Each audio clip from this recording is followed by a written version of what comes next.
Hello mga kamamshis! Andito ko ngayon sa bagong food court sa SM South Mall. So tara, samahan niyo ko. Ikutin natin siya.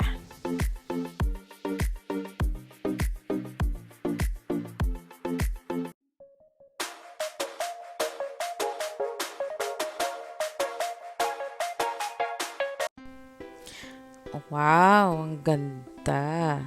Bago yung mga upuan nila. Ganda. Daming tao. Siguro na miss din nila yung food court dito.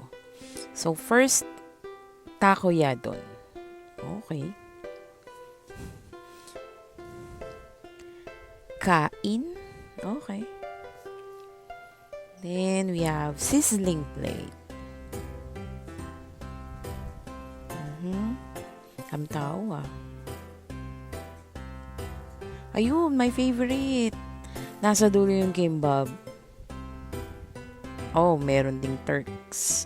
Pero, di pa siya bukas. Dim sum bar. Yun, nahagip ng camera ko yung dim sum bar. Okay. What else?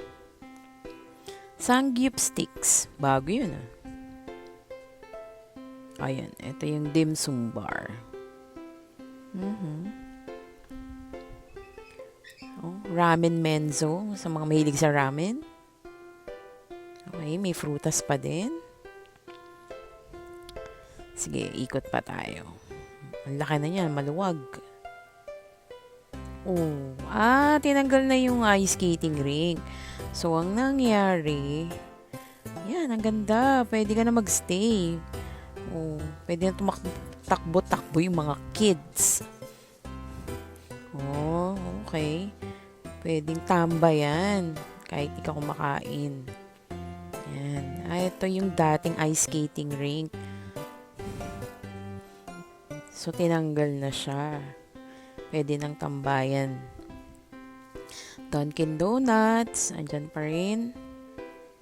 Haba nung tambayan ah. Okay. Pwede nang mag-date ang mga magkasintahan. Charis. Okay, Dunkin Donuts. Jamaican. Oh, meron pang telephone booth for pictures. Lakad pa tayo. Okay, potato corner. Diyan pa rin siya. Oh, Mary Moo. Okay. Cut lang. Sana ba? Okay, lakad pa tayo. Ito na yung other side. Happy hour. Kips Chicken. Tao in fairness.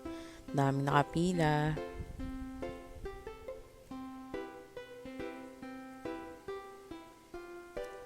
Kips.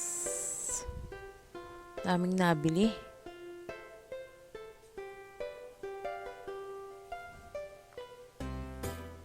Buffalo Avenue. Okay. El Chato. Pero closed pa siya. Friday pa daw open. And that's it. Thank you for watching.